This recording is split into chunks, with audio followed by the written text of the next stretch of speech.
Washington کے تحقیقی ادارے کارنگی انڈاؤمنٹ فار پیس میں اپنی نئی کتاب Pakistan on the brink the future of America Pakistan and Afghanistan متعارف کراتے ہوئے پاکستان کے معروف مصنف احمد رشید نے پاک امریکہ تعلقات کے بارے میں اپنے خیالات کا اظہار کرتے ہوئے کہا کہ تعلقات کو بہتری کی طرف لے جانے کے لیے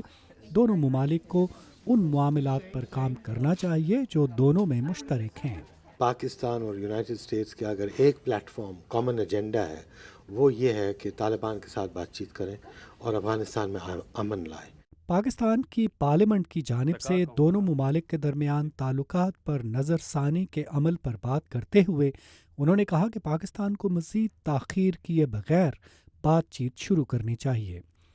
تاہم انہوں نے واضح کیا کہ آئندہ دونوں کے درمیان تعلقات کی نوعیت پہلے سے مختلف ہوگی۔ شارٹ ٹرم میں ظاہر ہے کہ جو پہلے حال تھا ریلیشن شپ کا کہ ہزاروں CIA والے اور کانٹریکٹر پھر رہے تھے پاکستان میں، کسی کو پتہ بھی نہیں تھا کہ کون ہے، کدھر جا رہے ہیں، کیا کر رہے ہیں، وہ حالات تو اب ظاہر ہے نہیں ہوگا۔ ڈرونز پہ یہ ہے کہ ضرور امریکہ ڈرونز مارے گا،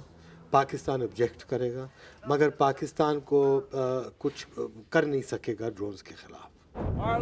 افغانستان سے امریکی افواج کے انخلا اور وہاں امن کے قیام کے حوالے سے بات کرتے ہوئے احمد رشید نے کہا کہ جنگی حکمت عملی پر توجہ کم کر کے اگر تمام فریقین کے درمیان بات چیت کو آگے بڑھایا جائے تو مثبت نتیجہ نکل سکتا ہے۔ یہ ایسے وہ قدم اٹھائیں کہ دونوں طرف سے، طالبان اور امریکہ کی طرف سے، یہ جنگ بالکل نیچے آ جائے اور جو گڑبڑ ابھی ہو رہی ہے، پھر اس کے بعد کرزئی اور طالبان کے درمیان میں ایک سیاسی نیگوشیشن ہو سکتا ہے جس میں پاور شیئرنگ کی بات ہو سکتی ہے۔ احمد رشید کا کہنا ہے کہ پاکستان اور امریکہ کے تعلقات میں اعتماد کا فقدان ہے، جس کی وجہ سے حالات اس نوبت کو پہنچے ہیں۔ امریکہ کی موجودہ اور سابق انتظامیہ افغانستان میں زیادہ تر توجہ ملٹری حل پر دیتی رہی ہیں، مگر احمد رشید جیسے ماہرین کا کہنا ہے کہ افغانستان کا واحد حل سیاسی مصالحت اور مذاکرات ہیں۔ ندیم یعقوب، اردو VOA، واشنگٹن۔